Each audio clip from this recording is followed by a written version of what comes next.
রাজনীতি শুধু ক্ষমতার খেলা নয়, অর্থনীতি শুধু সংখ্যার মেলা নয়, সমাজনীতি কেবল তত্ত্বের জাল নয়, আর দুর্নীতি শুধু শিরোনামে আটকে থাকা গল্প নয়। যে কথাগুলো আমরা প্রতিদিন শুনি কিন্তু সহজভাবে বুঝতে পারি না, যে সিদ্ধান্তগুলো আমাদের জীবন বদলে দেয় কিন্তু কেউ সহজ করে বলে না। এখানে আমরা চেষ্টা করব জটিল কথাকে সহজ ভাষায় ব্যাখ্যা করতে, অস্পষ্ট বিষয়কে স্পষ্ট করে তুলে ধরতে। এখানে কথা হবে সহজে, প্রশ্ন হবে সোজা সাপটা, যেন আপনি সহজে বুঝতে পারেন, ভাবতে পারেন এবং সঠিক সিদ্ধান্ত নিতে পারেন। আমন্ত্রণ কঠিন কথা সহজে।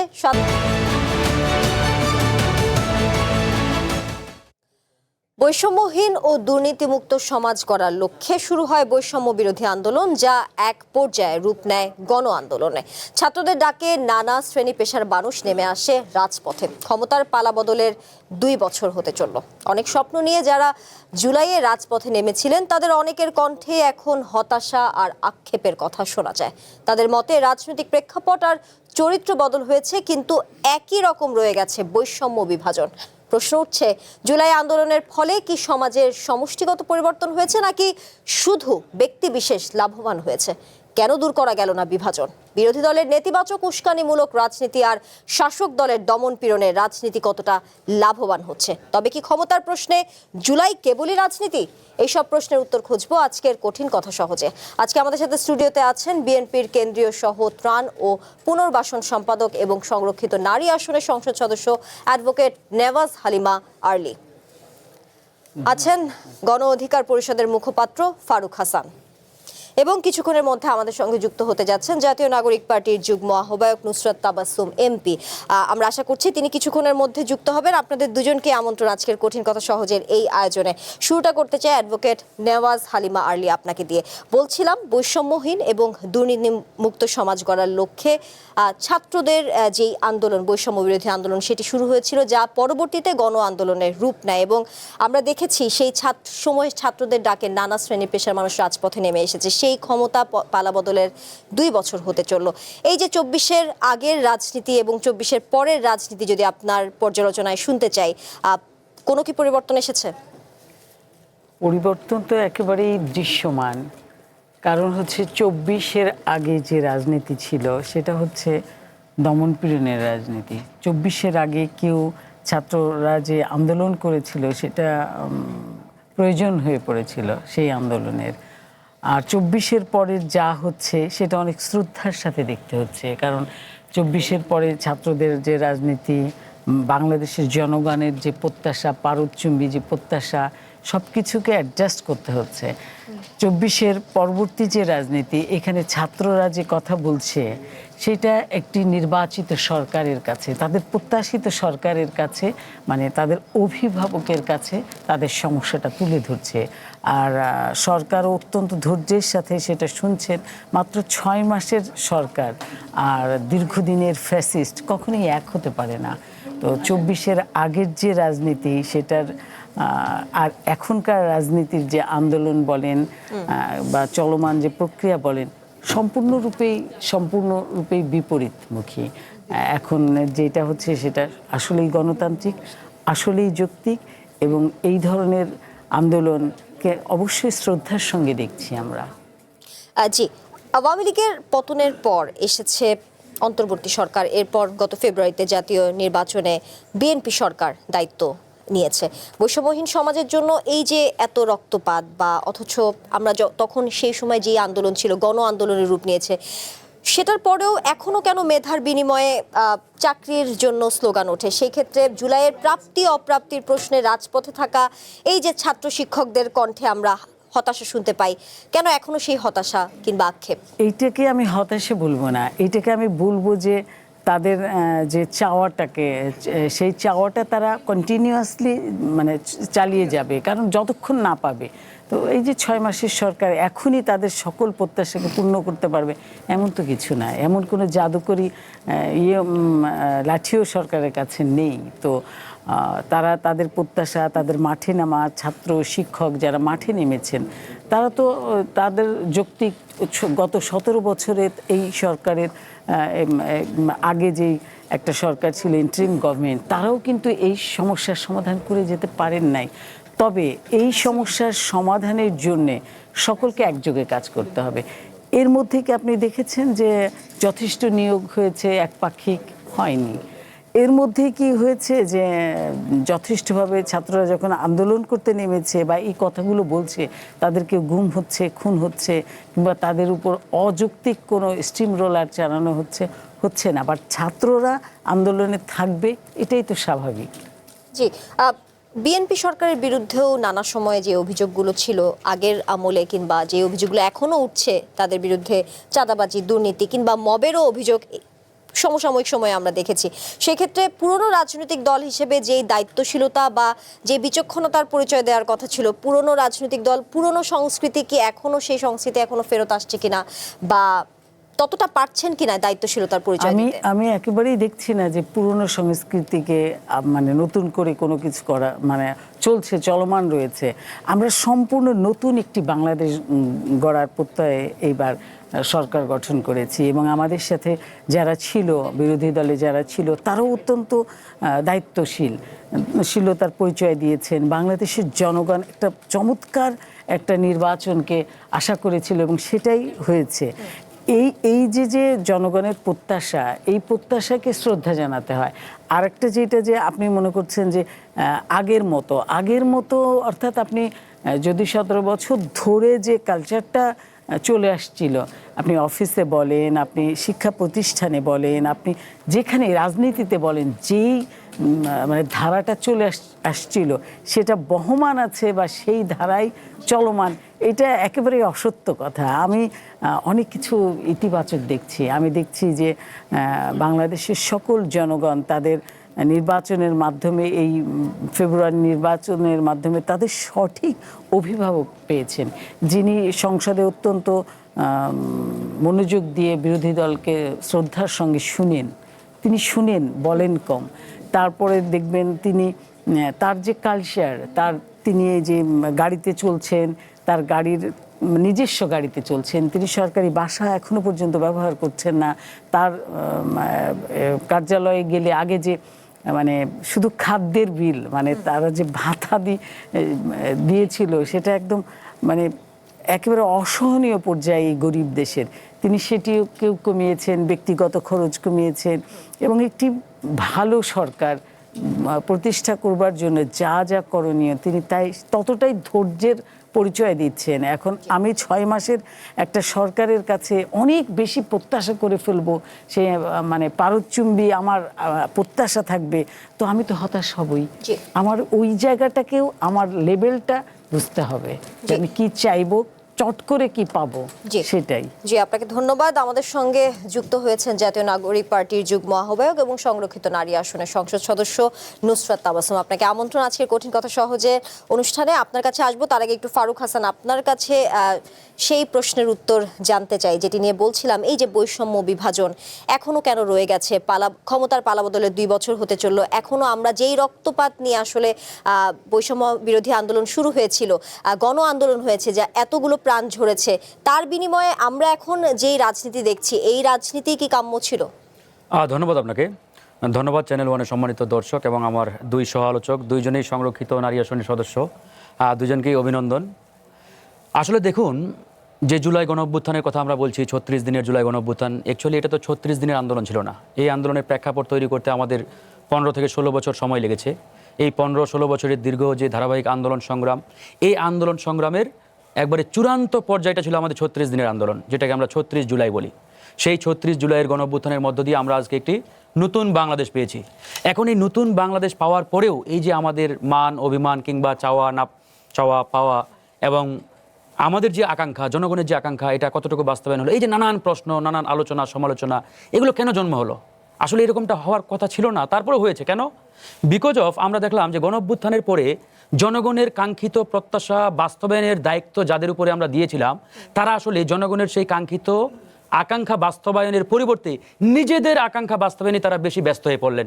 যেমন ধরেন 1971 সালে মহান মুক্তিযুদ্ধের পরে মুক্তিযুদ্ধের যে মূল স্পিরিট, যে চেতনা, যেটাকে আমরা চেতনা বলি, চেতনা শব্দটা কিন্তু ভালো, এটা কিন্তু খারাপ না, কিন্তু আওয়ামী লীগ 1971 পরবর্তী সময়ে এই চেতনাটাকে তাদের ব্যক্তিগত বেনিফিটের হাতিয়ার হিসেবে ব্যবহার করে এটা কিন্তু একটা গালির পর্যায়ে নিয়ে গেছে। এই জন্য আজকে আমরা চেতনার নাম শুনলে কিন্তু মানুষ গালি দেয়। কেন দেয়? ওই যে 71 থেকে চলে আসছে এই সিলসিলা। যদি ওই সময় আওয়ামী লীগ সত্যিকার অর্থে মহান মুক্তিযুদ্ধের যে আসল স্পিরিট বা মূল স্পিরিট এটা বাস্তবায়ন করতেন, তাহলে কিন্তু আজকে বাংলাদেশ, সিঙ্গাপুর, আমেরিকা, ইউরোপ ওই লেভেলেই আমরা আমাদের এই দেশটাকে নিয়ে যেতে পারতাম। তারা কিন্তু করে নাই। তারা কি করলো? লুটপাট শুরু করলো, যে যার মতো ব্যক্তিগত লাভবান। আলটিমেটলি এই 55 বছরে আমরা একটি গণতান্ত্রিক বাংলাদেশ বিনির্মাণ করতে পারি নাই। এবার আসেন এই যে জুলাই গণঅভ্যুত্থান, এই জুলাই গণঅভ্যুত্থানে আমরা বৈষম্য বিরোধী ছাত্র আন্দোলন যে প্ল্যাটফর্ম, এই প্ল্যাটফর্মটাকে আমরা কিন্তু কৌশলগতভাবে সামনে এগিয়ে দিয়েছিলাম। আমরা জানি যে বিগত 16-17 বছর আমরা আন্দোলন করতে গিয়ে হামলা মামলার শিকার হয়েছি, জেলে গেছি, রিমান্ডে গেছি, এবং যেখানেই রাজনৈতিক ব্যানার নিয়ে আমরা দাঁড়িয়েছি সেখানেই গুলি চালানো হয়েছে, সেখানেই দমন পীড়ন চালানো হয়েছে এবং আমাদের উপরে অমানবিক নির্যাতন চালানো হয়েছে। তো আমরা যখন দেখলাম যে রাজনৈতিক ব্যানারে যদি আমরা এই গণঅভ্যুত্থানটা করতে যাই বা এই মুভমেন্টটাকে এগিয়ে নেওয়ার চেষ্টা করি, তাহলে এই মুভমেন্টটাকে তারা শুরুতেই নানাভাবে দমন পীড়নের মাধ্যমে শেষ করে দেবে। আমাদের আলটিমেট লক্ষ্য হচ্ছে বাংলাদেশকে ফ্যাসিবাদ মুক্ত করা। আমরা এই কৌশলের অংশ হিসেবে আমরা এই বৈষম্য বিরোধী ব্যানারটাকে সামনে এগিয়ে দিলাম, এবং পিছন থেকে যত ধরনের সহযোগিতা, সাপোর্ট সব তো আমরাই করেছি সবাই। এখানে এককভাবে কোনো ব্যক্তি, প্রতিষ্ঠান বা দলের ক্রেডিট নেওয়ার কিছু নেই। এটা সকল মানে ছাত্র জনতা, শিক্ষক, বুদ্ধিজীবী, রাজনৈতিক দল সবার সম্মিলিত প্রচেষ্টার মধ্য দিয়ে কিন্তু এই গণঅভ্যুত্থান সফল হয়েছে। এখন দেখেন গণঅভ্যুত্থান সফল হলো, প্রথম স্টেজ। দ্বিতীয় স্টেজটা কি? রিবিল্ড বাংলাদেশ, বাংলাদেশকে বিনির্মাণ করা নতুন করে। যেহেতু একটা হযবরল অবস্থার মধ্য দিয়ে আমরা কিন্তু এই টাইমটা পার করেছি, কিন্তু এই রিবিল্ড বাংলাদেশ বা সেকেন্ড ফেজে এসে গণঅভ্যুত্থানের এখানে কিন্তু বাঁধল বিপত্তি। এখানে কেউ এসে নিজেকে মাস্টার মাইন্ড, কেউ এসে নিজেকে মালিকানা ইত্যাদি, এই যে একটা ভাগ বাটোয়ারা রাজনীতি, এই ভাগ বাটোয়ারা রাজনীতি শুরু করেই মূলত মূল বিপত্তিটা বাঁধানো হয়েছে। আজকে দেখেন আমরা ওই সময় ছাত্র প্রতিনিধি যারা ছিল বা সমন্বয়ক, আমরা তাদেরকে বলেছিলাম যে ভাই, হয় তোমরা একটা বিপ্লবী সরকার কর, মানে যারা নেতৃত্ব দিয়েছ ফ্রন্টে থেকে, একবারে তোমাদের সরকার, এখানে অন্য কেউ আসবে না, অন্যথায় তোমরা সরকারে যাইও না, তোমরা বাইরে থেকে থাকো ওয়াচডগ হিসাবে। সরকার যারাই আসবে বা যারাই দায়িত্বে মানে আসবে তাদেরকে তোমরা প্রেসারে রাখবা, চাপে রাখবা, যাতে জনগণের আকাঙ্ক্ষা তারা বাস্তবায়ন করে। তারা কিন্তু ওই কাজটা করে নাই। তারা ওই একবারে বিপ্লবী সরকারও গঠন করতে পারে নাই, আবার তারা সরকারের বাইরেও থাকলো না। তারা এখানে একটা ব্যালেন্সিভ একটা অবস্থান নেওয়ার চেষ্টা করলো, যে তারা সরকারের কিছু মধুও খাবে, আবার ধরেন দায়ও নেবে না, মানে এরকম একটা অবস্থা। আজকে যদি ওই 3 জন যারা অ্যাডভাইজারের দায়িত্বে ছিলেন ইন্টারিম সরকারের সময়, তারা যদি না থাকতেন, তাহলে কি আমরা এই এনসিপি বা ওই সময় যে জাতীয় নাগরিক পার্টি, কি বলে জাতীয় নাগরিক কমিটি বোধ হয়েছিল ওই সময়, এই যে বা বৈষম্য বিরোধী আন্দোলনই বলেন, ওই প্ল্যাটফর্মকে আমরা কিন্তু দোষারোপ করতাম না। কিন্তু এই দোষারোপের ভাগিদার তারা নিজেরাই হয়েছে যখনই তারা ক্ষমতার চেয়ারে বসছে। হ্যাঁ, তারা ভালো কথা, তারা কিন্তু এই চেয়ারে যাওয়ার আগে জনগণের সাথে কমিটমেন্ট করেছিল। তাদের কমিটমেন্টটা এরকম ছিল যে আমরা ছাত্র প্রতিনিধি হিসাবে আমরা এই অন্তর্বর্তীকালীন সরকারে যুক্ত হচ্ছি। আমাদের দায়িত্ব হচ্ছে যে কারণে 2000 মানুষের রক্তের বিনিময়ে এই গণঅভ্যুত্থান হয়েছে, এই গণঅভ্যুত্থানের মূল স্পিরিটকে বাস্তবায়ন করা। এই কমিটমেন্ট করেই তারা এই অন্তর্বর্তীকালীন সরকারে যুক্ত হলেন। কিন্তু তারা চেয়ারে বসার পরে বেমালুম জনগণের আকাঙ্ক্ষা ভুলে গেলেন। ওই যে আওয়ামী লীগ যেটা বললাম 1971 পরবর্তী সময়ে মহান মুক্তিযুদ্ধের যে মূল স্পিরিট বা চেতনা, বেমালুম তারা ভুলে গেল। ভুলে গিয়ে কি তারা এক একজন কোটিপতি, লাখপতি, কেউ ধরেন যে বিদেশে গাড়ি বাড়ি ইত্যাদির মালিক হয়ে মুক্তিযুদ্ধের আসল জায়গা থেকে আমরা ছিটকে বললাম, এরকম একটা অবস্থা। তো 24-এর এই গণঅভ্যুত্থান পরবর্তী সময়েও এই একটা গ্রুপ, গোষ্ঠী, যেটাই বলেন না কেন, এদের কারণে এই গণঅভ্যুত্থান কিন্তু নানাভাবে বিতর্কিত হয়েছে। এখন এখানে বলতে পারেন যে রাজনৈতিক দলগুলো কি ধোয়া তুলসী পাতা, তারা কিছু করে নাই? নো, রাজনৈতিক দলগুলো ধোয়া তুলসী পাতা না। এখন কথা হচ্ছে ভাই, আমরা তো মার্কা মারা রাজনৈতিক দল, আমরা তো মার্কা মারা আগে থেকে, যে আমি গণ অধিকার, উনি বিএনপি, উনি অমুক দল, আমরা তো রাজনৈতিক দল করি। আপনারা তো জনগণের প্রতিনিধি, নিজেরাই বলেছেন যে আমরা ছাত্র প্রতিনিধি, মানে এই গণঅভ্যুত্থানের প্রতিনিধি আমরা, মানে জনগণের আকাঙ্ক্ষা বাস্তবায়নের জন্যই আমরা এই সরকারে যুক্ত হচ্ছি। তার মানে আপনাদের যে চাওয়া, মানে জনগণের আপনাদের কাছে যে চাওয়া বা প্রত্যাশা, আর আমার কাছে যে চাওয়া বা প্রত্যাশা, সো মাচ ডিফারেন্ট, আকাশ পাতাল পার্থক্য কিন্তু। তো সেই জায়গা থেকে তারা কিন্তু সেই জনগণের আকাঙ্ক্ষা বাস্তবায়ন করে নাই বা করতে পারে নাই। এই জন্য আজকে এসে তারা অনেক বড় বড় লেকচার দিচ্ছে, বয়ান দিচ্ছে। এই বয়ান দিয়ে তো লাভ নেই ভাই। আপনি বয়ান দেওয়ার আগে এই 2 বছরে কি করেছেন এগুলো মানে খতিয়ানটা সামনে রেখে আপনাকে বয়ান দিতে হবে, বলতে হবে। আমরা বলেছি এখানে বিএনপিও ধোয়া তুলসী পাতা না, জামাতও না, অন্য দলগুলো না, আমাদেরও দোষ ত্রুটি আছে। কিন্তু সবচাইতে বড় লায়েবল কারা, দায়ী কারা? যারা ক্ষমতায় ছিল, পাওয়ারে ছিল, তারা করতে পারে না। তারা বলতে পারে অমুক দল আমাদের চাপে রেখেছিল, তা আপনি অমুক দলের চাপে কেন নতি স্বীকার করেছেন? হ্যাঁ, অমুক দলের চাপের কাছে আপনি টিকতে পারেন, তখনই আপনি পদত্যাগ করতেন, দায়িত্ব ছেড়ে দিতেন, যে অমুক দল চাপ দিচ্ছে, আমরা করতে পারছি না ভাই, আমরা ক্ষমা চাচ্ছি, আমরা ক্ষমতা থেকে সরে গেলাম। তারা তো ক্ষমতা থেকে সরে নাই, তারা last moment of the government, ক্ষমতার শেষ সময় পর্যন্ত তারা চেয়ারে ছিল। তার মানে তারা ক্ষমতার সর্বোচ্চ লেভেলটা ইউটিলাইজ করেছে, উপভোগ করেছে। এখন তারা এসে যদি এই দায় না নিতে চায়, অন্যের উপরে চাপাতে চায়, এটা সেফ প্রতারণা হবে। প্রশ্ন ঘিরে নুসরাত তাবাসসুম আপনার কাছে আসতে চাই। প্রেক্ষাপট এবং চরিত্র বদলালেও রাজনীতি বদলালো না কেন? 1.5 বছর আপনাদের নিয়ন্ত্রণ অনেক কিছুই ছিল, আপনাদের 3 জন ছাত্র উপদেষ্টা ছিল। তাহলে যেমনটা ফারুক হাসান বলছিলেন, জনগণের আকাঙ্ক্ষা বাস্তবায়নের কথা ছিল আপনাদের, কিন্তু জনগণের আকাঙ্ক্ষার জায়গায় আসলে নিজেদের আকাঙ্ক্ষা বাস্তবায়নে ব্যস্ত ছিলেন। সেই ক্ষেত্রে তিনি আরেকটি প্রশ্ন রেখেছেন, মুক্তিযুদ্ধ যেমন বিক্রি হতো এখন জুলাই বিক্রি হচ্ছে, নানা প্রশ্ন তিনি তুলেছেন। অর্থাৎ রাজনীতি বা সমাজ বদলানো যে গেল না, সেটির দায়ে কতটা আপনাদের? আমি যদি সরাসরি আপনার কাছে প্রশ্নটা রাখতে চাই। বাংলাদেশে এলো এই প্রথম টাচলেস আরএকে সেন্সেশন ওয়াটার ক্লোজেট। ধন্যবাদ। প্রথমত আমাদের বলতে কাদের এটা ক্লিয়ার না। দ্বিতীয়ত আমাদের দলের আহ্বায়ক তিনি মাত্র 6-7 মাস উপদেষ্টা হিসেবে দায়িত্ব পালন করেই পদত্যাগ করেছেন।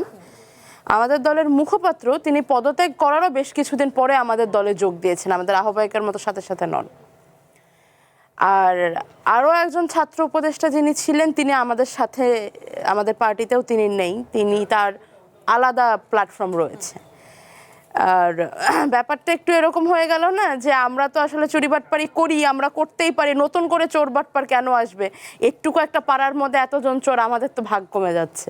যাই হোক, এটা মজা করে বললাম, এভাবে বলতে চাচ্ছি না।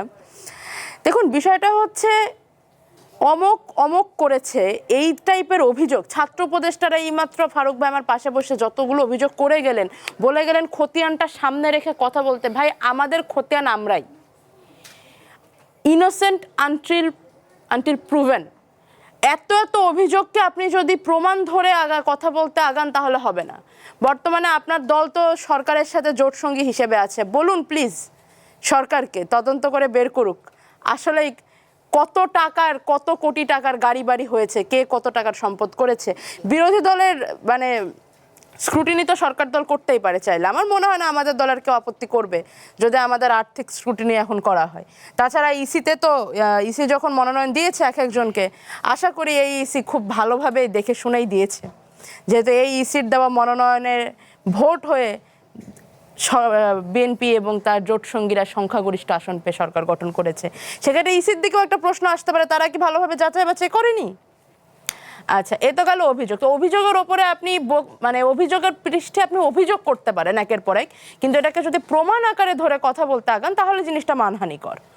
আপনাকে সেই ক্ষেত্রে প্রমাণ করতে হবে যে আসলেই এত এত কোটি টাকার দুর্নীতি হয়েছে, যেগুলো ছাত্র উপদেষ্টারাই করেছে, যার একজন 1 বছর আগে মানে সরকার ভোটের 1 বছর আগে উপদেষ্টা পদ ছেড়ে এসেছেন, আর একজন উপদেষ্টা পদ ছেড়ে আসারও বেশ কিছুদিন পরে আমাদের সাথে যোগ দিয়েছেন। তো সেক্ষেত্রে কিন্তু এই পার্টিতে দেখুন, এই উপদেষ্টা মণ্ডলীতে আমরা দেখেছি এমন যিনি মির্জা ফখরুল সাহেবের খুব কাছের বন্ধু, আমরা এমন দেখেছি যিনি বিভিন্ন আমাদের প্রধান উপদেষ্টা যিনি ছিলেন তিনি নিজে চলে গিয়েছিলেন লন্ডনে বর্তমান প্রধানমন্ত্রীর সাথে দেখা সাক্ষাৎ করতে, দেখেছি অন্য অন্য দলের সাথে নানা রকম সুসম্পর্ক রাখতে। বিষয়টা হচ্ছে সুসম্পর্ক, ব্যক্তিগত বন্ধুত্ব। আমার কাছে যেটা মনে হয় সবকিছুর, আমি একটু বলি, সবকিছুর বাইরে গিয়ে আসল জ্বালাটা ওখানটাতেই, যে এই ছাত্ররা আন্দোলন করেছে, হাসিনা চলে গিয়েছে, এখন তারা থাকুক না এনজিওর মতো হয়ে, কিংবা আরেকটা যে কোনো ছোট্টখাটো ব্যানার, বাংলাদেশ এরকম অসংখ্য আছে, এরকম কিছু একটু হয়ে থাকুক না, এরা কেন হিস্সাদারি নিতে আসবে? ফারুক হাসান উনি যে প্রশ্নগুলো তুলেছেন, এমন প্রশ্নের ভিত্তিতে বা প্রমাণের ভিত্তিতে যদি আপনি বলেন, ওনার প্রমাণ তো উনি নিশ্চয়ই নিজে দিবেন। আমি আপনাকে খালি একটি অভিযোগ বলতে চাই, সেটি হচ্ছে আপনাদের প্ল্যাটফর্ম থেকে সরে দাঁড়ানোর বহু ঘটনার মধ্যে একজন যিনি তালিকায় ছিলেন বৈষম্যবিরোধী ছাত্র আন্দোলনের সাবেক মুখপাত্র উমামা ফাতেমা, তিনি কিন্তু সরাসরি বলেছেন যে জুলাই আন্দোলনকে টাকা তৈরির যন্ত্র বানিয়ে ফেলছে তারা। তো এদিকে কি আপনি অস্বীকার করবেন? উনি সদ্য তখন বের হয়ে কথা বলেছেন, যখন বৈষম্য বিরোধী থেকে বের হয়ে গিয়েছেন মুখপাত্র পদ ছেড়ে, সেটা এনসিপি তৈরির অনেক আগের কথা, এটা এনসিপি গঠনের অনেক আগের কথা। ফারুক হাসানও কিন্তু সেটাই বলছিলেন, বৈষম্য বিরোধী যে প্ল্যাটফর্মটা ছিল সেই প্ল্যাটফর্মের অর্ধেক মানুষ এখন আমাদের সাথে নেই, অর্ধেক আমাদের সাথে আছে। তো বৈষম্য বিরোধী প্ল্যাটফর্মের যদি এই ধরনের কোনো অভিযোগ উমামা ফাতেমা নিয়ে এনে থাকেন, আমি তার কাছে অনুরোধ করব সোশ্যাল মিডিয়ার প্ল্যাটফর্মে না এনে প্লিজ আইনের কাছে অভিযোগগুলো নিয়ে আসুন। We are ready for scrutiny. Okay, ঠিক আছে, আপনার বক্তব্য পরিষ্কার। বিএনপির একজন নেতার অভিযোগ ঘিরে আমি আপনার কাছে প্রশ্নটা রাখতে চাই, তারপরে আমি নিশ্চয়ই অ্যাডভোকেট নেওয়াজ হালিমা আরলি আপনার কাছে আসবো। বিএনপির একজন নেতা অর্থাৎ বিএনপির ভাইস চেয়ারম্যান বরকতুল্লাহ বুলু জামায়াতে ইসলাম এবং জাতীয় নাগরিক পার্টির এনসিপির যে এই কর্মকাণ্ড সেটি নিয়ে প্রশ্ন তুলে তিনি বলেছেন একজন ছাত্র ৫ আগস্টের আগে যারা হলে থাকতো, যারা টিউশনি করতো, তারা হঠাৎ করে এত টাকার মালিক হয়ে গেলেন, ৩-৪-৫ কোটি টাকার গাড়িতে চড়েন। আগে পিছে ৮-১০-২০টা কোটি টাকার গাড়ি থাকে তাদের জন্য আগে পিছে, এমনটা তিনি বলেছেন। জুলাই আন্দোলনের ফলে কি তাহলে সমাজের সমষ্টিগত পরিবর্তন হয়েছে নাকি ব্যক্তিগতভাবে মানে ব্যক্তি বিশেষ লাভবান হয়েছে? এই প্রশ্নটা আমি আপনার কাছে রেখে একটি বিরতি নিয়ে ফিরতে চাই। সময় হলো ছোট্ট একটি বিরতি, সঙ্গে থাকুন।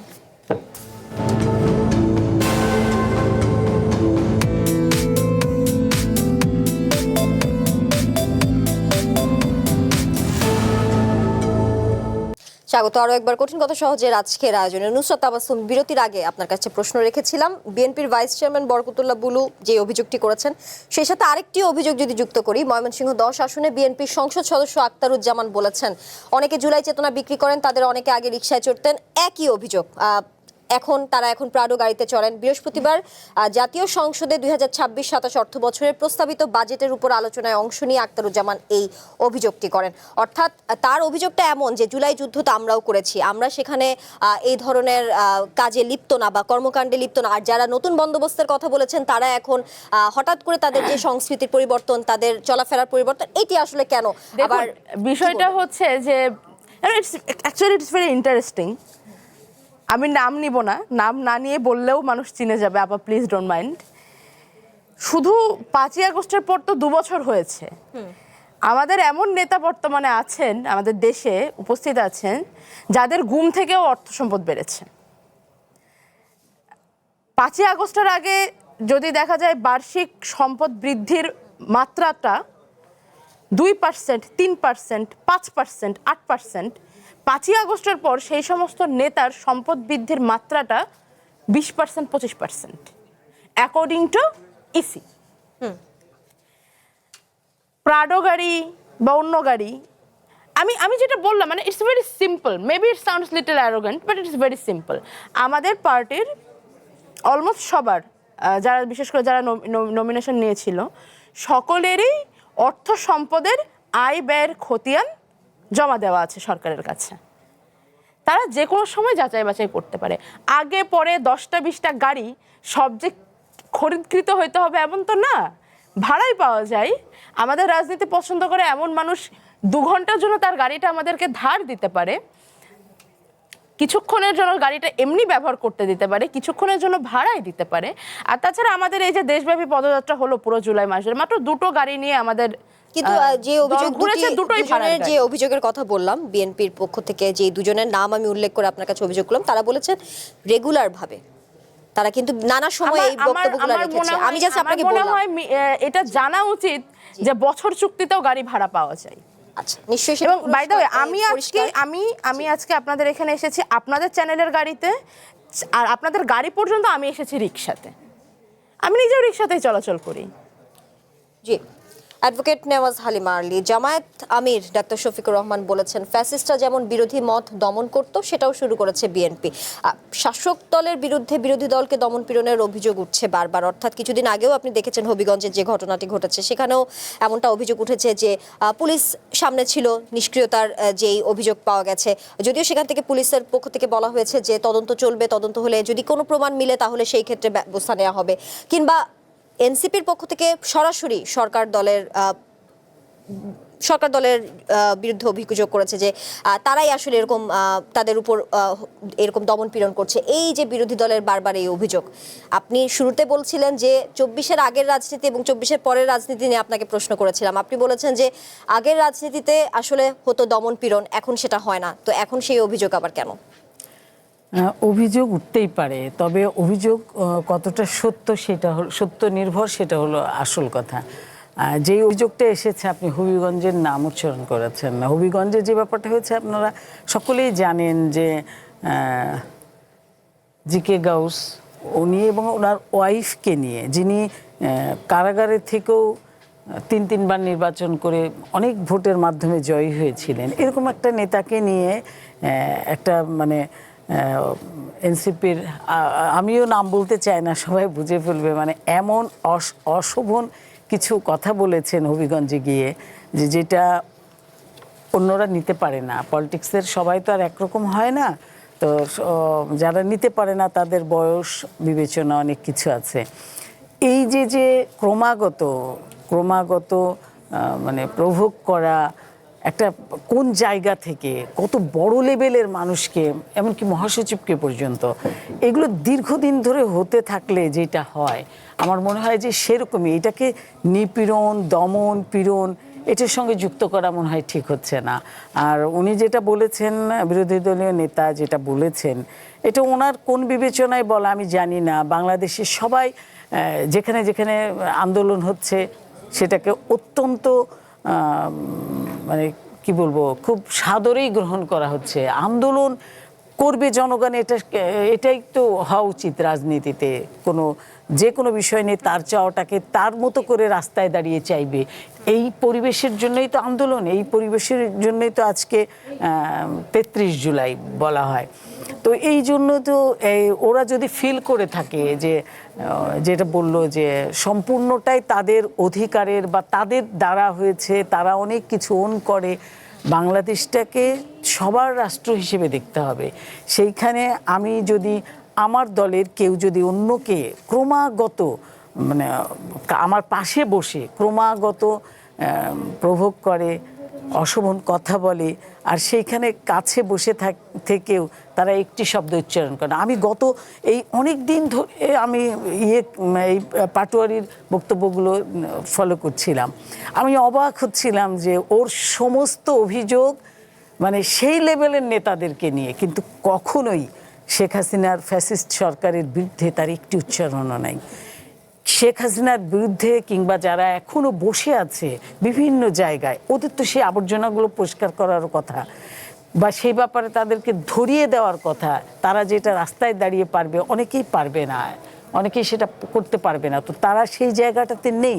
তারা বলছে না যে সরকারের এই ডেস্কে এখনো ফ্যাসিস্ট বসে আছে, সরকারের এই পদে বড় বড় পদে যারা বসে তাদেরকে নিয়ে, কিন্তু তারা তো আগে বলতো, কিন্তু যখন তারা দেখছে যে আসলে এই যে গণভোটের রায় বাস্তবায়ন বা নানা ইস্যুতে তারা যে নির্বাচন পরবর্তী সময়গুলো দেখছে বিএনপি সরকারের অবস্থান, তখন তো তারা সেই আগের অবস্থান থেকে ফেরত যে এখন বলছে নতুন ফ্যাসিস্ট পথে হাঁটা শুরু করেছে বিএনপি সরকার, তখন তো এখন আর আগের কথা প্রশ্ন উঠছে না আর কি, তাদের মন্তব্য অনুযায়ী। তাদের মন্তব্য তো সেরকমও না, সেরকম হলেও তো মানে পার্থক্য করা যেত যে ওরা কি বলতে চাইছে। ওরা টোটালি সরকারকে টার্গেট করছে, এই 6 মাসের সরকারকে টার্গেট করে, এবং কয়েকজনকে ওই লেভেলের কয়েকজন নেতাকে ছোট করবার জন্য কোনো প্রমাণ ছাড়াই ক্রমাগত তারা কথা বলে যাচ্ছে।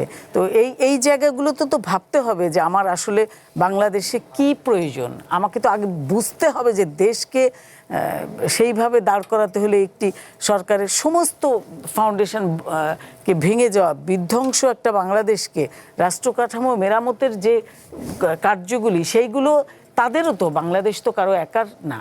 বাংলাদেশ তাকে ওন করতে হবে যে বাংলাদেশ আমার, প্রথম হলো এইটা।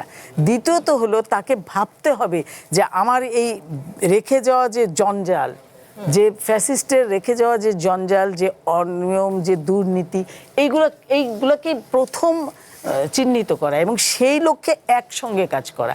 সে যদি প্রথমেই ফিল করে যে আমি শুধু নেতাদের চরিত্র হনন করব এবং আমি অবাধে কথা বলে যাব, আমার আশেপাশে আমার সাথে যারা আছে তারা এটা উপভোগ করবে, তো সেই ক্ষেত্রে তো এইটাকে আপনি বলতে পারবেন না যে এই সূত্রটা হচ্ছে দমন পীড়ন করবার জন্য।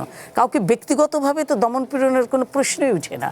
আর মাত্র এই অল্প কয়েকদিনে আপনি কিভাবে ফিল করবেন যে তারা ভালোটা করতে যাচ্ছে আর সরকার তাদের কথা বলার রাইট, তারা রাস্তায় দাঁড়াতে পারছে, তাদেরকে কেউ বাধা দিচ্ছে না, তাদেরকে কেউ গুম করছে না, খুন করছে না, সেই অনুপাতে কথা বললেই তাদেরকে মানে কোনো আইন দিয়ে তাদেরকে জেলে পোড়া হচ্ছে না, যেটা আমরা পারিনি। যেটা আমরা কথা বলতে গেলেই ফারুক বোধহয় বলেছে একটু আগে যে আমরা এগিয়ে দিয়েছি পেছনে থেকে, কথাটা সত্য ছিল। জি।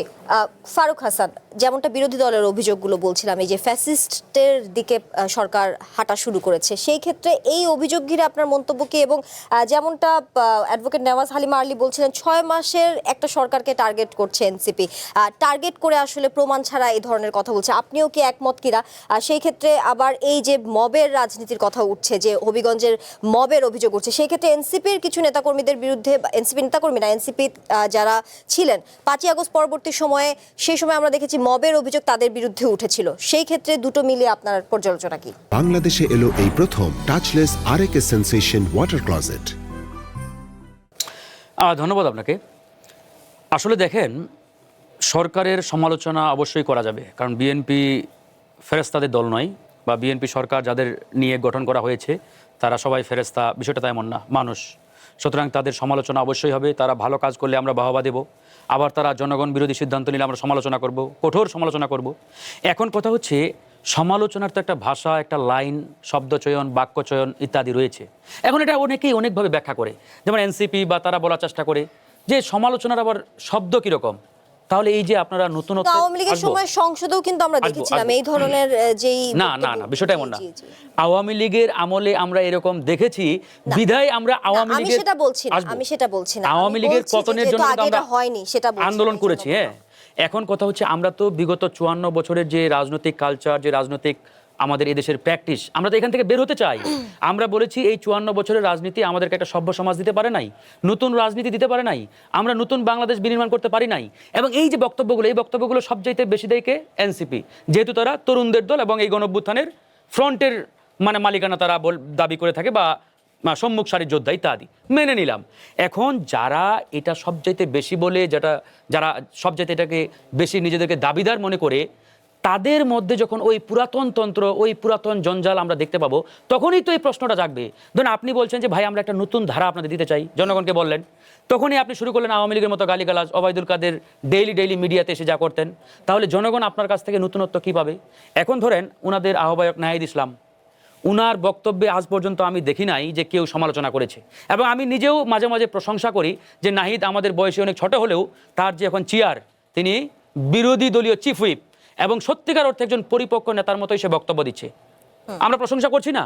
তাহলে তাদের এই একজনকে কেন্দ্র করে এই যে এত কথা, এত আলোচনা, সমালোচনা কেন? এটা তো বুঝতে হবে। নাসিরউদ্দিন পাটোয়ারিকে নিয়ে আমি 6 মাস আগে এনসিপিকে বলেছিলাম, যখন ওই জাতীয় ঐক্যমত্য কমিশনের বৈঠক চলছিল আমাদের, আমি তখনই এনসিপিকে বলেছিলাম যে চীনের দুঃখ যেমন হুয়াংও নদী, এনসিপির দুঃখ তেমন নাসিরউদ্দিন পাটোয়ারি, এবং তাকে তোমরা কন্ট্রোল করো, লাগাম টেনে ধরো, না হলে তোমাদের জন্য সে বিপদের কারণ হতে পারে। তো ওই যে কথাটা আমার এখন কিন্তু এটা বাস্তবে মিলে যাচ্ছে। এখন দেখেন, তারা সমালোচনা আমি আসছি, তারা সমালোচনা করবে, সরকারের বিরোধিতা করবে, অবশ্যই করবে। নাহিদ ইসলাম বা ওনাদের আক্তার সদস্য সচিব, তারা তো সরকারের বিরোধিতাই করছে, যেহেতু তারা বিরোধী দল, স্বাভাবিকভাবে বিরোধী দলের কাজেই তো সরকারের বিরোধিতা করা।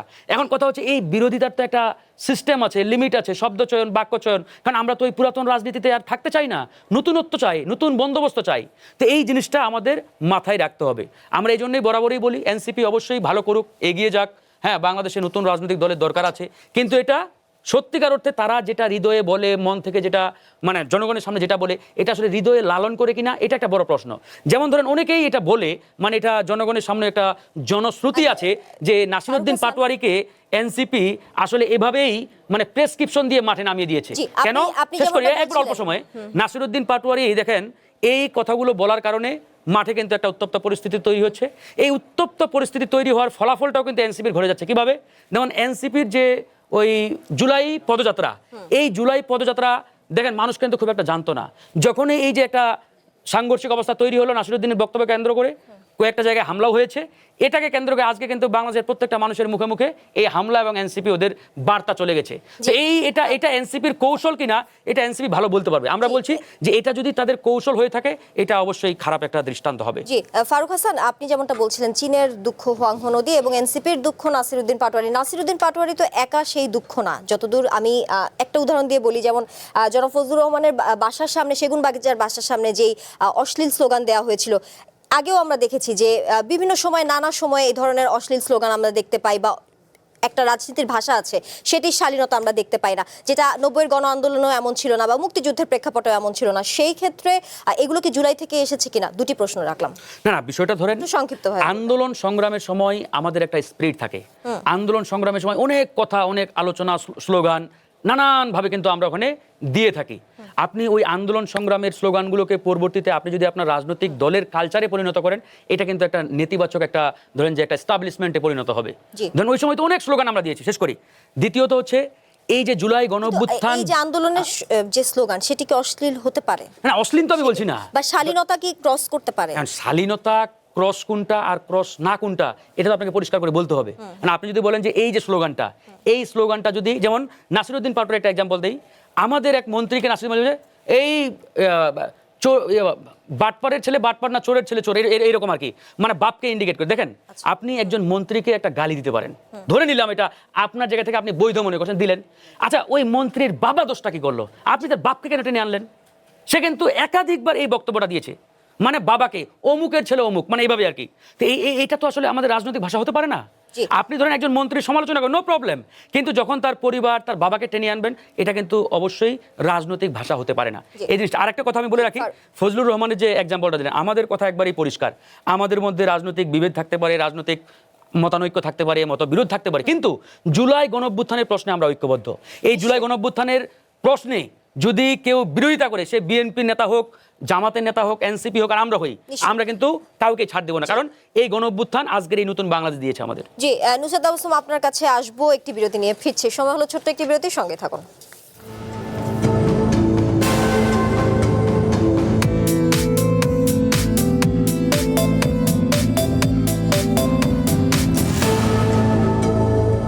স্বাগত আরো একবার কঠিন কথা সহজের আজকের আয়োজনে। নুসরাত তাবাসসুম, ফারুক হাসান যে প্রশ্নগুলো রেখেছেন, প্রথমে তো যেমনটা অ্যাডভোকেট নেওয়াজ হালিমা আলী বলেছেন, 6 মাসের একটি সরকারকে টার্গেট করছে এনসিপি, অর্থাৎ কেন প্রমাণ দিয়ে আপনারা আগাচ্ছেন না? প্রমাণ থাকলে সেটি নিয়ে আসলে কথা বললে তো নিশ্চয়ই সরকার সেই বিষয়ে ব্যবস্থা নেবে। সেই সাথে এই যে মবের অভিযোগ নিয়ে ফারুক হাসান বলছিলেন, হবিগঞ্জের যেই অভিযোগ বা আরো নানান সময়, সেক্ষেত্রে তিনি বলছিলেন যে এনসিপির পদযাত্রা নিয়ে কেউ জানতো না, সেক্ষেত্রে এই ধরনের মবের কারণে তারা পরিচিতি পেয়েছে। তো এটা কি কোনো কৌশল কিনা, এটার উত্তর জানতে চাই। সেই সাথে জানতে চাই, মবের যে অভিযোগ এনসিপির পক্ষ থেকে আসছে, সেক্ষেত্রে অন্তর্বর্তীকালীন সরকারের সময়ে 5ই আগস্ট থেকে 14ই আগস্ট এই 9 দিনের কথা যদি ধরি, সেই সময় আমরা দেখেছি 150 ভাস্কর্য ভাঙচুর হয়েছে, এবং 5ই আগস্টের পরবর্তী সময়ে সেই সময় সারা দেশে প্রায় 1500 ভাস্কর্য, রিলিফ ভাস্কর্য, মুরাল, স্মৃতিস্তম্ভ ভাঙচুর, অগ্নিসংযোগে উপড়ে ফেলার মতো ঘটনা হয়েছে।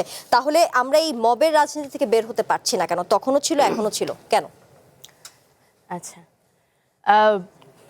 প্রথমত এনসিপির পদযাত্রা নিয়ে ফারুক ভাই নাই জানতে পারে, গণ অধিকার পরিষদ হয়তো জানতো না, সরকার দল ডেফিনেটলি জানতো, কারণ আমাদের পদযাত্রা যেদিন শুরু হয় সেদিনই সাভারে আমাদের পদযাত্রায় বোমা হামলা করা হয়েছিল। তো আমি এটা ধরে নিচ্ছি উনি ব্যক্তিগতভাবে জানতেন না। জুলাই মাস অনেক কাজে ব্যস্ত থাকেন, হয়তো খোঁজ রাখার সময় পাননি, কিন্তু কেউ জানতো না, বিষয়টা ভুল। দ্বিতীয়ত, মবের অভিযোগ আর হামলা দুটো জিনিসের মধ্যে তফাৎ আছে।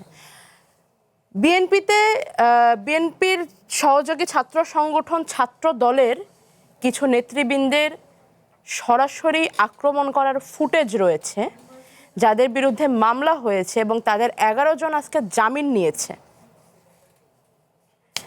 এবং হামলা হয়েছে তার প্রমাণ আহতরা যারা হাসপাতালে আছে, যাদের মধ্যে একজন তার একটি চোখ হারিয়েছে।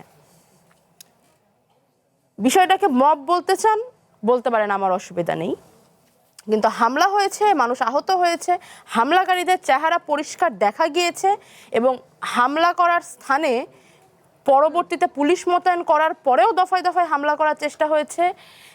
হবিগঞ্জ থেকে ফেরার পথে আরও 2 দফা হামলা করার চেষ্টা হয়েছে, এগুলোও বাস্তব অ্যাকর্ডিং টু পুলিশ। আচ্ছা, এবার আসি, এটা এনসিপির কোনো কৌশল কিনা। আই রিয়েলি ডোন্ট থিঙ্ক এনসিপির এই ধরনের কোনো কৌশল করার প্রয়োজন হবে। তবে এর আগে কিছু আলাপ আসছিল যে নুসরাত তাবাসসুম, ফারুক হাসান কেন কৌশলের কথাটা বলছে, বা আমি যদি একটু ধরিয়ে দেই, আপনারা যেহেতু বিএনপি সরকারের বিরুদ্ধে অভিযোগ করেছেন যে তারা আসলে আপনাদের উপর হামলা চালিয়েছে, সেই ক্ষেত্রে ছাত্রদল কিংবা বিএনপিও আমি দেখেছি যে তারা বিষয়টি অস্বীকার করেছে। যদি পুলিশের পক্ষ থেকে বলা হয়েছে তদন্ত করা হবে, যেহেতু পুলিশের নিষ্ক্রিয়তা নিয়েও কথা উঠেছে, সেক্ষেত্রে যেখানে বিএনপি কিংবা ছাত্রদল তারা অস্বীকার করছে, সেখানে উনি হয়তো সেটা বিবেচনা করে এই প্রশ্নটা তুলেছেন আমার মনে হয়। বাংলাদেশে এলো এই প্রথম টাচলেস আরএকে সেন্সেশন ওয়াটার ক্লজেট। মানে কৌশল না, এটা তো আমাদের যেহেতু তারা অস্বীকার করছে, এই হামলা ঠিক তাহলে আছে। হলো এখন কিভাবে? ধরুন জি। আমি যদি 2 সেকেন্ডের জন্য ধরে নিই হামলায় বিএনপি বা ছাত্রদল যুক্ত নয়, জনরোষও তো হতে পারে। তারপরেও যদি ইভেন জনরোষ হয় তারপরেও তো জিনিসটা প্ল্যান্ড হতে পারে না, রাইট? তো আইদার এটা ধরে নেন যে এটা প্ল্যান্ড, এবং সেক্ষেত্রে সরকারের সাথে এনসিপির যৌথ পরিকল্পনায় এনসিপি পর্যাপ্ত ফুটেজ পাচ্ছে না, তাই সরকার সহযোগিতা করছে, হুইচ ইজ সো ফানি। এটা একটা হতে পারে যে কৌশল, আইদার মেনে নেন এটা কৌশল না, মেনে নেন, না হলে এটা ধরে নেন যে সরকার সরাসরি আমাদের সাহায্য করছে কৌশল করতে। তাহলে তো আমার ভালো। মনে হয় না সরকারের জন্য তাহলে একটাও সরকারকে blame করার কমফোর্টেবল দরকার নাই। তাহলে তো সরকারকে তাহলে তো blame করার দরকার নেই। আর আমার মনে যৌথ হয় কৌশল যেখানে দেখাবে। আমাদের একজন চোখ হারিয়েছে, এটা- একাধিক আহত, এটাকে কৌশল বলাটা আমি মনে করি একটি নোংরা শব্দ। ওকে, আমি এই টপিকটা এখানে স্টপ করতে চাই। সেকেন্ড, আপা যেটা বলছিল যে রাজনীতিতে এমন ভাষা ব্যবহার যেটা জনরোষ তৈরি করতে পারে, আমি আসলে আপার সাথে কিছুটা হলেও একমত। রাজনীতি সবাই আলাদা আলাদাভাবে করে, রাজনীতি সবাই এক দল এক মত হলেও সবাই ভিন্ন ভিন্নভাবে করে। আমার পাশে এখানে হালিমাপা বসে আছেন, ওনার ভাষা, ওনার কথা, এটা শুনলে বিশ্বাসই হবে না 2025 সালের মে মাসের 20 তারিখে চুয়াডাঙ্গা 1-এর বিএনপি নেতা উনি বলেছিলেন যে বিএনপির এত নেতাকর্মী আছে তৃণমূলে যে এরা মূত্রত্যাগ করে দিলে এনসিপির সবাই বঙ্গোপসাগরে ভেসে যাবে। সবাই আলাদা আলাদাভাবে রাজনীতি করে, সবার ভাষা একরকম না, সবাই একরকম ভাবে রাজনীতিটাকে দেখে না। রাজনৈতিক ক্ষোভ, রাগ, চাওয়া পাওয়া বোঝানোর পদ্ধতিটা সকলের একরকম নয়। আমি আপার সাথে এখানে অনেকাংশে আমি একমত, কিন্তু তাতে হামলা করাটা কোনো দিক থেকে জাস্টিফাইড হয় না। এবার আসে 6 মাস বয়সী সরকার, 6 মাস বয়সী সরকারের কাছে অধিক চাওয়া হয়ে যাচ্ছে কিনা। আচ্ছা, বাংলাদেশের সরকার 5 বছর মেয়াদি হয়, 6 মাস মানে 10 ভাগের 1 ভাগ সময় চলে যাওয়া। এমন সরকার বর্তমানে বাংলাদেশে আছে যারা ইতোপূর্বে 4 বার, তার সময়কাল যেটাই হোক না কেন, 4 বার তারা নির্বাচিত হয়েছেন। কিন্তু 4 মাসে কি এটা বলা যায় তারা ফ্যাসিস্টের পথে হাঁটছে? এটা কি বলা যায়? 4 মাস থেকে আমি শুনছি আর কি, এই জন্য। আচ্ছা, 4 মাস থেকে শুনছেন যখন তারা 4 মাস ফ্যাসিস্টের সরকার পথে গঠন হাঁটছে কিনা? শেষ হয় তখন। দেখুন, আমি বিরোধী দলের কাছ থেকে সহযোগিতাপূর্ণ আচরণ করেন, এখানে আমার মনে হয় না কেউ বলছে তারা ফ্যাসিস্ট হয়ে গেছে। ফ্যাসিস্টের পথে হাঁটছে এটাকে আপনারা কেন ফ্যাসিস্ট একটা বড় ট্যাগ না, মানে আগাম আমার সাবধান বাণী যেটা হিসেবে চিন্তা কেন ভাবনা তাই নিচ্ছেন না? বলে। ধরুন আমার যদি একজন সহযোগী বন্ধু একটা পিছলা রাস্তায় হাঁটতে থাকে, তাকে সাবধান করাটা কি আমার দায়িত্বের মধ্যে পড়ে না? আমার মনে হয় সংসদে সরকার দল এবং বিরোধী দল যথেষ্ট সহযোগিতাপূর্ণ আচরণ করছে। সেখান থেকে যদি এই কথা বিরোধী দল বলে থাকে, আমার মনে হয় সরকারের উচিত এই আলাপটাকে সাধুবাদ জানানো এবং ডায়ালগে ইনভাইট করা যে কেন মনে হচ্ছে যে আমরা ফ্যাসিস্টের রাস্তায় হাঁটছি, আমাদের বলে দেন, আমরা শুধরানোর চেষ্টা করি।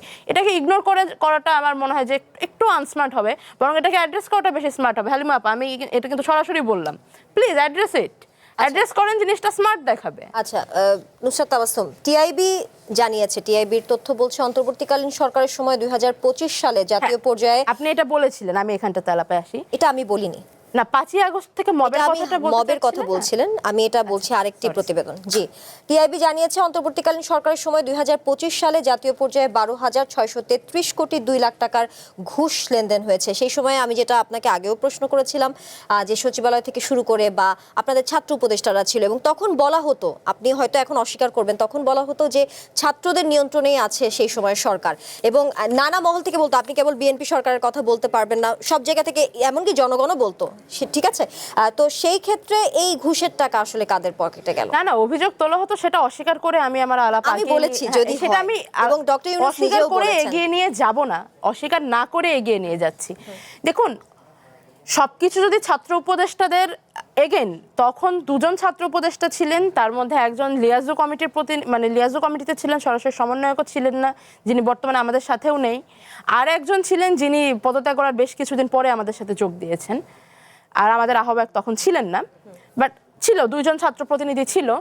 এবং সেই 2 জনের ক্ষেত্রে আমরা যদি দেখি যে শিক্ষার্থীদের মিছিলে, মানে শিক্ষার্থীদের আন্দোলন ঠান্ডা করতে গিয়ে তাদের সেখানে সরাসরি শিক্ষার্থীদের কাছ থেকে রোষটা স্বীকার করতে হয়েছে, তাদেরকে ছুঁড়ে মারা হয়েছে, তাদের বাড়ির সামনে গিয়ে সান্ডা, ব্যাং ইত্যাদি ইত্যাদি ভাষা ব্যবহার করে স্লোগান দেওয়া হয়েছে। ওই একই সময় এরকম দেখা গেছে অনেক কিছু যেখানে অনেক স্বীকারও করতে হয়েছে যে আমরা এটা করতে পারছি না, ওটা করতে পারছি না।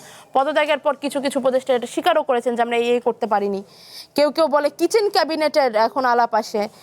আই রিয়েলি ডোন্ট থিঙ্ক সবকিছু দুইজনের হাতে ছিল। সবকিছু যদি দুইজনের হাতেই থাকতো, ডক্টর ইউনূসের মতো দুজনের হাতে সম্পূর্ণ একজন ব্যক্তি। একটু আপনাকে কারেক্ট করতে চাই, আমি বলছি না কেবল দুজন ছাত্র উপদেষ্টার হাতে ছিল, আমি বললাম রেফারেন্সের থ্রুতে, যেহেতু আপনি আগেও এই প্রসঙ্গ বলছিলেন যে দুজন মাত্র আপনাদের ছিল, আপনাদের আহ্বায়ক কয়দিন পরে পদত্যাগ করেছেন, সেগুলো নিয়ে বলছিলেন। কিন্তু ডক্টর মোহাম্মদ ইউনূস নিজেই কিন্তু বলেছেন ছাত্ররা আমাকে নিয়োগ দিয়েছে, ছাত্ররাই দেশ চালাবে। আপনি সেই পূর্ববর্তী 2024-এর কথা, যখন তিনি অন্তর্বর্তীকালীন সরকার প্রধান হিসেবে শপথ নেন, তার পরবর্তী কথা, তার ঠিক আগের কথা। উনি জাস্ট এয়ারপোর্টে আসার পরে ওনার কথা হচ্ছে ছাত্ররাই আমার নিয়োগদাতা। আচ্ছা ঠিক আছে, এখন এবার আমি আরেকটা প্রশ্ন আসি, যেহেতু আপনি ডক্টর মোহাম্মদ ইউনূসের কথাটা বললেন, এখন উনি যেহেতু এয়ারপোর্টে বলেছেন, উনি তো জানতেন যে উনি এয়ারপোর্টে কেন এসেছেন, নাকি জানতেন না? জানতেন তো, ডেফিনেটলি জানতেন। তাহলে উনি এয়ারপোর্টে ওই কথাটা নিশ্চয়ই বলেছেন, নিশ্চয়ই কোনো একটা অর্থ সেখানে পোষণ করে, আমি আমার স্বল্প জ্ঞান যেটা বলে।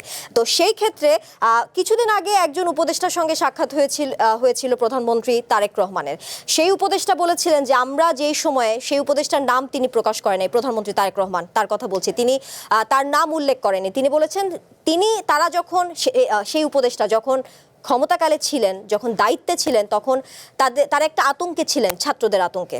এখন সেখানে তো ছাত্র উপদেষ্টারাই ছিল, আর তো কোনো ছাত্র ছিল না, যতদূর আমি বলি। আমি আপনার আলাপটা বুঝতে এবং তারা কোনো কাজ করতে পারেননি। আমি আপনার আলাপটা খুব পরিষ্কারভাবে বুঝতে পেরেছি। দেখুন, প্রথম কথা হচ্ছে এনসিপির বর্তমানে আমাদের কেন্দ্রীয় কমিটি এবং অন্যান্য জেলা কমিটি, উপজেলা কমিটি মিলিয়ে যারা রয়েছে, তারা অনেকেই সদ্য ছাত্রত্ব শেষ করে আসা। কিন্তু তার মানে এটা নয় যে শুধুমাত্র ছাত্র তো আমরা সবাই ছিলাম জীবনে কখনো না কখনো, কোনো না কোনো সময়, কিন্তু তার মানে এটা নয় যে শুধুমাত্র ছাত্র দিয়ে এনসিপি দলটা গঠিত। এনে অন্যান্য শ্রেণী পেশার মানুষ রয়েছে, আমাদের অনেকগুলো উইংস রয়েছে, এখানে শ্রমজীবী রয়েছে, এখানে কৃষক রয়েছে, এখানে জেলে রয়েছে, অন্য অনেক পেশার মানুষ রয়েছে। ছাত্ররাই দেশ চালাবে, এই আলাপটা ডক্টর ইউনূস যখন দেওয়া, এবং তার 1 বছর পরের কথা আপনি রেফারেন্সে আনলেন যে মব ইত্যাদি ইত্যাদি বা উপদেষ্টার কাজ করতে পারেননি। দেখুন, কোনো কোনো উপদেষ্টার ব্যাপারে তো এই ধরনের অভিযোগ আসে যে তারা চাননি নির্বাচনটা সময় মতো হোক। কেউ কেউ এটাও বলে যে কিচেন ক্যাবিনেটের বিরুদ্ধে তো অন্য অন্য উপদেষ্টাদেরও, যদিও এটা পরিষ্কার না যে কিচেন ক্যাবিনেট আসলে কাদের দ্বারা গঠিত ছিল, আদৌ ছিল কিনা, কিন্তু উপদেষ্টাদের মধ্যে থেকে অনেকে কথা বলেছে যে ছিল, এবং অনেকেই ঠিকঠাক কাজ করতে পারে নাই। এখন ছাত্রদের আতঙ্কে থাকতো নাকি ছাত্রদের নাম ব্যবহার করে অন্য অনেক ধরনের আতঙ্ক তৈরি করা হতো? কারণ আপনি যে সময়ের কথা বলছেন, জুলাই আগস্ট 2025, উনি একজন উপদেষ্টার কথা বলেছেন, একজন উপদেষ্টার কথা বলেছেন, কিন্তু যে উপদেষ্টার কথা উনি বলেছেন সেই উপদেষ্টা কি সম্পূর্ণরূপে সুনিশ্চিত যে ছাত্রদের দ্বারা উনি কোনো বাধার শিকার হতেনি? জি, এই আলোচনা আমি শেষ করতে চাই। যে সময়টার কথা আপনি বলছেন, আমার যতটুকু মনে পড়ে, ওই সময় অলরেডি বাংলাদেশের বিশ্ববিদ্যালয়গুলোতে ছাত্র সংসদগুলো নির্বাচনের প্রস্তুতি শুরু হয়ে গিয়েছে। আই রিয়েলি ডোন্ট থিঙ্ক ওই সময় ছাত্ররা জাতীয় রাজনীতিতে এত বেশি মাথা ঘামাচ্ছে। অ্যাডভোকেট নেওয়াজ হালিমা আলী, একদম স্বল্প সময়ে 30 সেকেন্ডে একটু শেষ করবেন। জি, আমরা একদম শেষ পর্যায়ে আছি, কিছু যুক্ত করবেন কিনা? অবশ্যই যুক্ত করব। নুসরাত বলেছে যে তাদের যে দুর্নীতির কথা এসেছে সেটা প্রমাণ সাপেক্ষ বলতে হবে, এবং গাড়ি যে দৃশ্যমান যে দুর্নীতির কথা, যে তারা এত এত বহন নিয়ে চলছিল ইত্যাদি। ও বলেছে যে তাদের বন্ধু বান্ধব 2 ঘন্টার জন্য গাড়ি ইত্যাদি। ওরা স্টুডেন্ট মানুষ, মাত্র মানে অল্পই বয়স, ওদের এই কয়দিনে এত বন্ধু হতে পারে? আর যারা দীর্ঘদিন একটি রাজনৈতিক দল করছে, বয়সও অনেক, তাদের কোনো বন্ধু বান্ধব নেই, যাদের মানে নেই আর কি, এরকম বোঝা যায় যে তারা কোনো কিছু তাদেরকে হেল্প করে না পলিটিক্যালি, এরকমই একটা ব্যাপার দাঁড়ালো। আর ক্ষোভের কথা বলেছে যে ব্যক্তি বিশেষে ক্ষোভের ভাষাও ভিন্ন হয়। তো তাই যদি হয়, তো সংসদে আমরা কিন্তু জয়নুল আবেদিন ফারুক কিংবা ফজলুর রহমানকে আমরা কিন্তু সতর্ক করেছি এই ধরনের কথাবার্তা না বলার জন্য। একটি উদাহরণ কি দেখাতে পারবে নুসরাত যে তারা পাটোয়ারিকে একবারের জন্য সতর্ক করেছে? পারবে না। আমি একটু বলিনি, জি, আপা, একটু 10 তারা সেকেন্ডে এন্ট্রিম, শেষ করবেন। ওকে, এন্ট্রিম গভর্নমেন্টের সময় তারা বলেছে যে তারা মানে কয়জন ছিল, আর সবই তো এন্ট্রিম গভর্নমেন্টের সময় তারা যে কাজটা করে গেছে, 2 বছর সময় ছিল, তাদের অনেক কিছু করবার ছিল। যেই অভিযোগগুলো এখন বিএনপির দিকে তারা আঙ্গুল উঁচিয়ে দেখাচ্ছে যে এটা হচ্ছে না, ওটা হচ্ছে না, এইগুলি হচ্ছে না, এই ব্যাপারগুলি তারা তখনই সমাধান করতে পারতো, কিন্তু তারা ডক্টর ইউনূসের মতো মানুষকেও তারা বিতর্কিত জি, আমরা করবার নিশ্চয়ই জন্য। এই আলোচনা আরেকদিন শুনবো। আপা, আপনাকে দুঃখিত, আপনাকে আমি থামিয়ে দিচ্ছি। ফারুক না, হাসান, ঠিক একদম আছে। 10 সেকেন্ড একটু শেষ করবেন, জাস্ট আপনার মতামত, একদম শেষ পর্যায়ে আছে। যাই হোক, এই যে আমাদের নুসরাত তাবাসসুম যে কথাটা বললেন, আসলে দেখেন এই যে কিচেন ক্যাবিনেট বা এই যে তারা অনেক কিছু করতে পারে না ইত্যাদি, এই কথাগুলো কখন আসছে? যখন তারা পদত্যাগ করেছে। না, এটা ভেরি মানে ইম্পর্টেন্ট। আমাদের সময় তারা একদম কম, ক্ষমতায় একদম কম। থাকাকালে বা দায়িত্বে থাকাকালে তারা কেন বললেন না? যেমন ধরেন অন্যান্য উপদেষ্টা যারা হয়েছেন তারা ক্ষমতার লোভে গেছেন, ধরে নিলাম, কিন্তু যারা ছাত্র প্রতিনিধি হিসেবে ওখানে গিয়েছিলেন তারা তো ক্ষমতার লোভে যান নাই। তার মানে তাদের দায়িত্ব ছিল এগুলো জনগণের সামনে তুলে ধরা। কিচেন ক্যাবিনেট বা আমরা করতে পারছি না, অমুক দল চাপ দিচ্ছে, বাট তারা বলে নাই। একদমই সময় কম। দায়িত্বে থাকাকালে তারা বলে নাই। How funny. আজকের মতো তার এখানে মধ্যে এখান শেষ থেকে বুঝতে করছি। হচ্ছে যে তারা এতক্ষণ সঙ্গে ক্ষমতার থাকার জন্য লোভে ধন্যবাদ সবাইকে।